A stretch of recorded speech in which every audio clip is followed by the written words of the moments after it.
در حال حاضر یعنی در زمان معاصر زندگی ما از پهلوهای زیادی به اینترنت وصل است.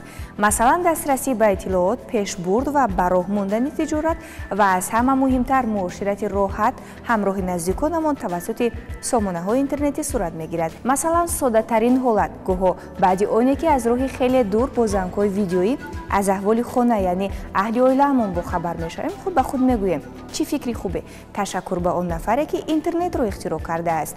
این جمله رو همه ما حداقل بار گفتیم. همین طور نه بعداً چنین سوال‌ها شاید در ذهن شما هم پیدا شده باشد. اینترنت از کجا پیدا شد؟ آن را کی اختراع کرده است و کی این واسطه علاقه به تاجیکستان آمد؟ سلام به شما تماشابینان و دوستداران تلویزیونی خودتون یعنی سفینه.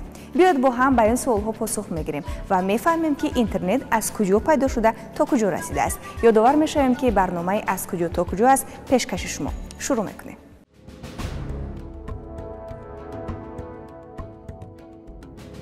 بعد از پیدایش و روی کار آمدن کامپیوترها علاقه فکری ارسال مواد از یک دستگاه به دستگاه دیگر در ذهن اختراعکاران و دانشمندان زیادی به طور طبیعی پیدا شد. در نتیجه میانه‌های عصر 20 تخمینا سالهای 1962 لی کلایدر نام کارمند اداره لایحه‌های آینده‌داری تحقیقاتی حربی در ایالات متحده آمریکا به کار کردن روی این واسطه علاقه شروع کرد. سال 1969 باشد جوزف لی کلایدر این اختراع را به انجام رسانید. در اول تنها واسطه علاقه بین چند کامپیوتر صورت گرفت و خلاص. سال 1972 باشد پشته‌های الکترونی و لوحه اعلان‌ها پیدا شدند، ولی به طور رسمی قبول کردن این واسطه علاقه و پیدا شدن اصطلاح اینترنت را به سال 1983 رفت می‌دهند. همین گونه خیلی زود در سراسر جهان این اختراع پهن شد و علاقه سامانه‌های دیگری اینترنتی هم با نام‌های گوناگون روی کار آمدند. در اروپا یعنی پروتکل CW World Wide Web که این اصلا با معنای تور عنکبوت جهان گستر ترجمه می شود و این نامم جالب است و نام رمزی هم هست و به معنا و مفهوم هم نیست که ما امروز آن را دقیقا در حیات بشری می بینیم که اینترنت همچون تور عنکبوت و تمام عالم تور تنیده است و به تمام ساحه‌های حیات بشری تأثیر دارد و این زمینه بود که اینترنت جهانی شود و زمینه بود که تحولات را در ساحه‌های دیگری حیات بشری به وجود بیاورد و با رشد تکنولوژی‌های اطلاعاتی و کمیونیکاسیونی در تاجیکستان هم اولین بار سال 1995 اگنتی آید به رشد آسیای مرکزی خدمات پشت الکترونی را براه ماند. مرحله دوم از آن شروع می شود که سال 1998 اولین اینترنت پروایدر یا پروایدر اینترنت رسانی تلکام تکنولوژی خدمت رسانی عمومی اینترنت را شروع کرد. بعد از این مرحله رشد فعالتر اینترنت در تاجیکستان توسط شرکت واویلون تاجیکستان ارائه شد. در اول تنها به بخش محدودی از مردم و شرکت‌های بزرگ اینترنت دسترس بود و این هم به دو دلیل: یکی نرخ بالای خدمت‌گزاری‌ها و دیگری عدم توانایی شرکت‌های ارائه دهنده اینترنت در برقرار کردن ارتباط با منطقه‌های دوردست کشور. در سال 2003 شرکت واویلون اولین شرکت وطنی با خدمات اینترنت موبیلی شروع کرد و اولین شرکت موبیلی هم در تاجیکستان محض واویلون است. در ضمن در سال 2003 از جانب شرکت آیکن و آیانا با تاجیکستان منطقه دامن TJ داده شد که این به معنای آن است که تاجیکستان می توانست در اینترنت با نام خودش برآمد کند و سامانه ها و پورتال های مستقلانه خود را داشته باشد. شرکت‌های موبیلی وطنی فعالیت را با استاندارد GSM شروع کردند. شرکت واویلون باشد اولین شده در حدود آسیای میانه سال 2005 استاندارد 3G را به استفاده داد. اگر نخست هدف شرکت فقط تامین علاقه باشد، بعد از به استفاده دادن استاندارد 3G یعنی از سال 2003 علاقه پیشنهاد اینترنت و پیشنهاد صحبت‌های ویدئویی نیز شروع شدند. وقتی 3G استفاده داده شد، الکی مجموعه خدمت‌رسانی‌های شرکت خیلی وسیع گردید و این به شرکت امکانیت داد که خدمت‌رسانی‌های با رقابت تاب‌آور پیشنهاد نموده سرعت اینترنت را تا 7.2 مگابایت ثانیه به مشتریان پیشنهاد نماید. در این برابر باید گفت که شرکت مگافون تاجیکستان نیز در شمار اولین شرکت‌های موبیلی وطنی به حساب می‌رود. در اول چطوری که شما می‌دونید خدمت‌رسانی قطاری خدمت‌رسانی نه اونقدر کلان بود، بلکه فقط یک استاندارد GSM رو پیشنهاد می‌نمودیم و SMS پیامک‌ها رو که مشتریان از اون استفاده می‌کردند. ولی با مرور زمان چطوری که می‌دونید سوهای علاقه تیز ترقی می‌یابد. این البته یک ترقیات بنهایت خوب بود، چون که استفاده از 3G این یعنی که سرعت بلند اینترنت و صفت خوب اینترنت رو فراهم می‌آورد. اینترنت سرعت رشد بین‌نهایت تیز و تند داشت. سال تا سال طلبات مردم و استفاده وسیع اینترنت مسئولین رو برای بلندتر ساختن صفت فعالیت آن وادار نمود. همین طور استانداردهای بلند اینترنتی پیدا شدند. گرچند تا سال 2011 دیگر شرکت‌های موبیلی وطنی هم با فعالیت علاقه شروع کرده بودند، ولی مگافون تاجیکستان اولین شده سال 2011 استاندارد 4G رو برای مزاجان خود در حدود جمهوری پیشنهاد نمود. شرکت ما شرکت رقمی به حساب می رود و 90% مشتریان ما رقمی می باشند. از این رو برای شرکت ما رشد اینترنت و رشد با صفت اینترنت در جای اول می است. سال 2015 باشد علاقه استاندارد 5G برای استفاده برندگان اینترنت پیشنهاد کرده شد. این یعنی سرعت بلند و صفت خوب اینترنت. بنابر اطلاع خدمات علاقه سال 2016 تاجیکستان از جهت شماره استفاده برندگان شبکه‌های اینترنت در مقام 114 قرار داشته و در قلمرو تاجیکستان شمار استفاده برندگان همان سال از اینترنت به 1.6 میلیون نفر رسیده. این عدد 18.7% از شماره عمومی اهالی کشور را تشکیل می‌داد. طبق معلومات سال 2020 باشد وزن قیاسی اپراتوران خصوصی در بازار علاقه جمهوری 93.4% را تشکیل داد. تعداد کاربران اینترنت باشد اول سال 2021 بیش از 3.3 میلیون و مشتریان موبیلی بیش از 6 میلیون نفر را تشکیل می‌داد و روند رشد اینترنت در تاجیکستان باشد و فعالیت شروع کردن شرکت‌های گوناگون بود.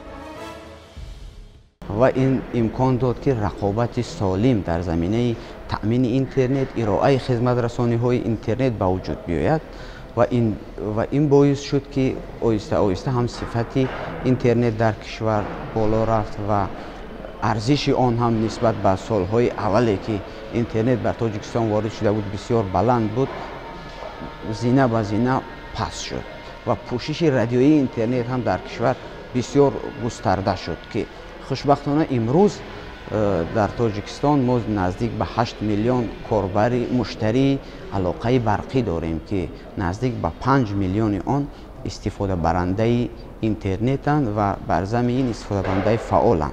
یک مسئله باعث ذکر است که بعضا در رسانه ها دیده می شود که میگویند که استفاده برنده اینترنت در تاجیکستان چند سال اخیر رشد نکرد، اما این آمار چندان درست نیست. به نظر من منطقی هم نیست.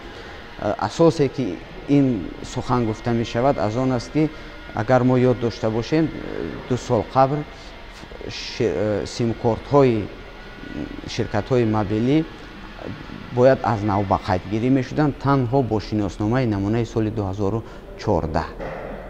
پس از اجرا شدن این مقررات که برای شهروندان حتمی بود، معلوم گشت که اکثر سیم کارت هایی که به قید گرفته شدند اما فعال نیستند و از این حساب آنها از اعتبار ساقط شدند و شماره فعال ماند نزدیک به 8 میلیون. برای همگان روشن است این مسئله که طلبات به اینترنت در زمان کنونی خیلی زیاد است و مسئله دیگری که بعضا به طور منفی بینانه به آن نظر کرده می شود این صفت علاقه و بالا بودن نرخ اینترنت در حدود جمهوری است. حالت را متخصص چنین شرح می دهد. چند مسئله هست که ما هنگام تحلیل این موضوع باید به نظر بگیریم. مسئله اول این است که شرایط جغرافیایی تاجیکستان بسیار مرکب است. یعنی ما جغرافیایی کوهستانی داریم که برای تأمین اینترنت لازم باید ایستگاه‌های بازوی زیاد бояд насб шаванд. ин дар муқоиса ба кишварҳои ҳамсоя ки заминҳои ҳамвор доранд ва сокинонашон аксаран дар ҳамвориҳо зиндагӣ мекунанд, корро мушкилтар, серхарҷтар мекунад. масъалаи дуюм ин аст ки тоҷикистон интернетро, албатта аксари кишварҳои минтақа интернетро харидорӣ мекунанд, яъне интернети воридотӣ доранд, аммо аксаран аз ҳамсояҳои ҳаммарзи худ. мо бошем, масалан агар мо аз Русия ё Қазоқистон бояд интернетро харидорӣ кунем, моро лозим меояд ки чанд кишварро убур кунад, ҳамон хати магистралии интернет ва боҷ барои транзит ё интиқоли интернет супорида шавад.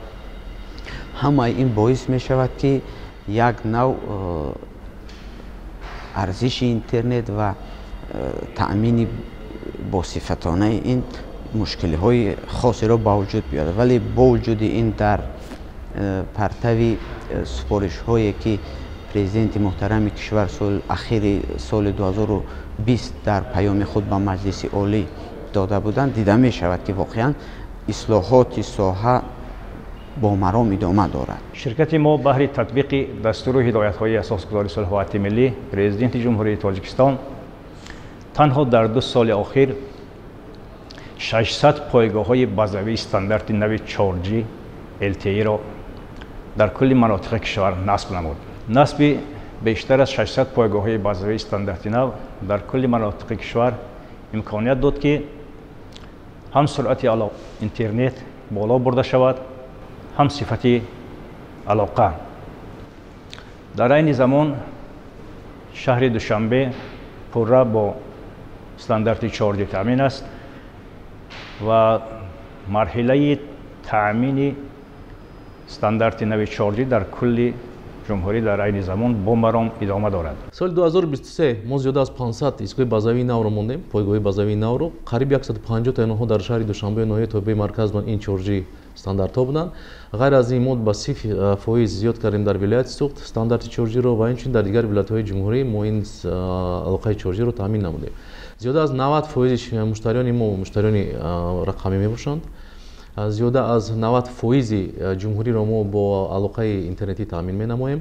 дар он минтақаҳои дурдасте ки дар он ҷо 2G ба қавли хизматрасони овозии ширкат вуҷуд дорад, имсол соли 2024 модулҳои нав мемонем ки онҳо низ барои боз ҳам бештар фаъол намудани интернет дар ноҳияҳои дурдаст низ як баҳои нағз медиҳад. инчунин бояд қайд кунам ки дар соли 2024 айни ҳол мо корҳои технико рафта истоданд ва дар то моҳи январи имсол мо дар назар дорем ки то январи соли 2025 тамоми корҳои техникии худро анҷом дода зиёда аз 150 истгоҳи базавии навро барои муштариёни худ барои хизмати онҳо пешниҳод намоем. барои таъмини мардум бо интернет ширкатҳои мобилии ватанӣ тамоми талоши худро дариғ намедоранд, чун онҳо ҳадаф доранд ки мо истифодабарандагон ба роҳатии бештар тавонем аз ин воситаи алоқа истифода барем. гарчанде душвор аст, вале марҳила ба марҳила пешрафту рушди ин соҳаро ба хубӣ эҳсос мекунем. инро аз он ҷо мегӯем ки ҳатто дар дурдасттарин минтақаҳои ҷумҳурӣ хатҳои интернетӣ ворид гардидааст. ин амал на танҳо тавассути ширкатҳои мобилии собиқадор, балки ширкатҳои навтасис ҳам ба роҳ монда шудааст. хеле ки ба ҳамагон маълум аст, аз 1 июни соли 2019 ширкати Z-Mobile ба худ номи Z-Mobile-ро гирифт ки ин маънои алоқаи насли навро дорад. дар тӯри 5 сол ба ширкати Z-Mobile бисёр корҳои васеъмиқёс дастрас гардиданд. ширкат дар тӯри 5 соли охир шумораи пойгоҳҳои базавии худро ба 650 адад расонд ки ин хеле кори зиёд аст барои мутахассисони мо. дар тӯли 5 сол ба ширкат инчунин муяссар гардид ки платформаи нави DPI-ро насб гардонанд ки ин барои муштариён мо имконият медиҳад ки аз тарафҳои боз ҳам қулайтар истифода баранд. мо ҳамчун ширкати ватанӣ инчунин бо дигар ширкатҳое ки дар хориҷ амал мекунанд, мо бо онҳо ҳамкорӣ дорем, аз онҳо таҷриба мегирем ва аз хизматрасониҳое ки онҳо ба мо пешниҳод мекунанд мо истифода мебарем дар пешбурди корҳои худ. از کجا تا کجا از وسیله ارسال مواد تنها از یک کامپیوتر به کامپیوتر دیگر تا پیدا شدن شرکت‌های موبیلی، از سرعت کم و شروع کار با استانداردهای پست‌ترین تا رسیدن به بلندترین خطهای علاقه موبیلی، از شروع کار همگی با چند شرکت موبیلی مخصوصاً در تاجیکستان تا به تأسیس و فعالیت خوبی ده‌ها شرکت‌های موبیلی وطنی. با وجود این همه پیشرفت و آنی که در حیات ما اینترنت نقش خیلی مهم دارد، باز از دو پهلو به آن نظر کرده می شود. مثلا میگوییم که اینترنت جهت منفی خود را نیز دارد. بله دارد، ولی در حالتی که از آن استفاده درست کرده نشود. منفیت اینترنت بیش از آن است که ما منفی گرایی میکنیم نسبت اینترنت. هیچ کسی این کار کرده نمیتواند که وقتی که ما از اینترنت با فرهنگ بلند و از روی منفیت استفاده نبردیم، البته اون ضرر دارد. هم ضرر اقتصادی دارد و هم ضرر طبی و تندرستی دارد، هم ضرر روانی دارد به انسان و همین گونه به جامعه. وقتی که اینترنت به وجود آمد، یک خصوصیت بسیار جالب اینترنت در آن است که اینترنت امکان داد که هر کاربر هم استحصال کننده بوده میتواند، هم استعمالگر. بنابراین این یکی از خصوصیت های خاص اینترنت است. بنابراین هر کسی که از اینترنت استفاده میبرد وابسته به همون مفکوره، وابسته به خواهش خودش هر چیزی رو میتواند پهن کند. اما تأثیر اون به جامعه چگونه است؟ این از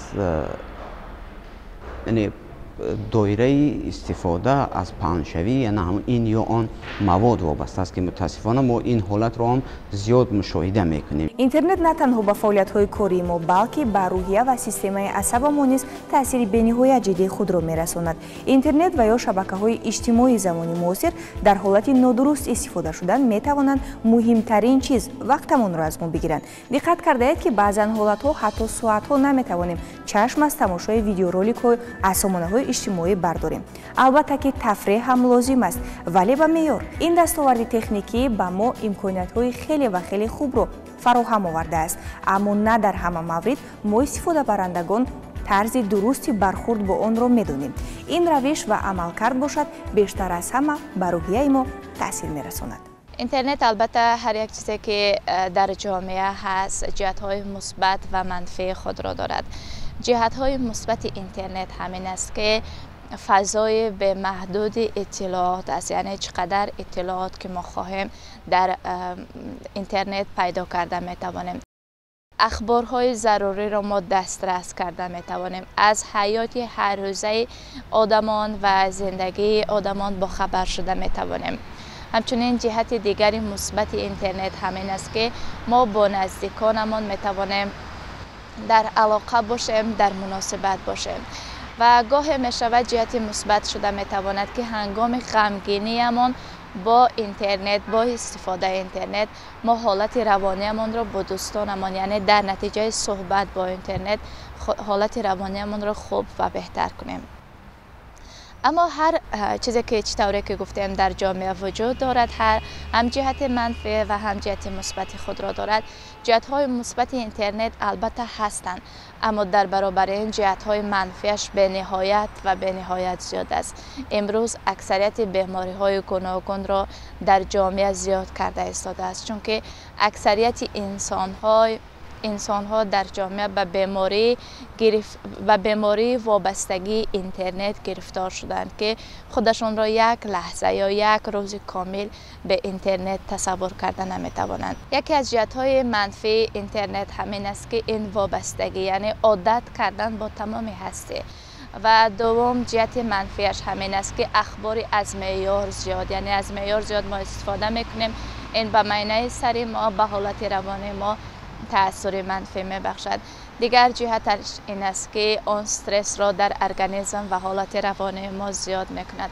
سیوم وقت ما را چقدر بیشتر میگیرد. اکثریت آدمان را مشاهده کنید، قریب که نصف زیاد وقت خود را به اینترنت پوره میبخشند و همچنین میتواند معاشرت ما را با انسان ها کم سازد. هر قدری که ما در اینترنت بیشتر وقت میگذرانیم با آدمان کمتر مشغول میشویم، در معاشرت هر روزه کمتر مشغول میشویم و این میتواند به حالت روانیمان تاثیرات منفی خش را و جدی خش را رسانیده باشد. تأثیر اینترنت به ما از طرز برخوردمان وابستگی دارد، ولی در هر صورت برای هممون معلوم است که توسط اینترنت چقدر رشد و پیشروی ها در سمت‌های گوناگون به نظر می‌رسد. اگر از صفت سرعت کمترین اینترنت به بلندترین استاندارد فعالیت امروز رسیده است، باید گفت که نوگانی‌های دیگر البته که در پیش است. اگر در انجام دلخواه کار ما بیشتر از همه به سلامتی خود اهمیت بدهیم، می توانیم که از انجام آن عمل برداشت خوبی داشته باشیم. پس شما نیز می توانید از استفاده اینترنت برای خود خوبی ها را بگیرید. دوستان عزیز، تماشابینان همیشگی تلویزیونی سفینه، این برنامه از کجا تا کجا بود منظورتون و تا دیداری بعدی خیر.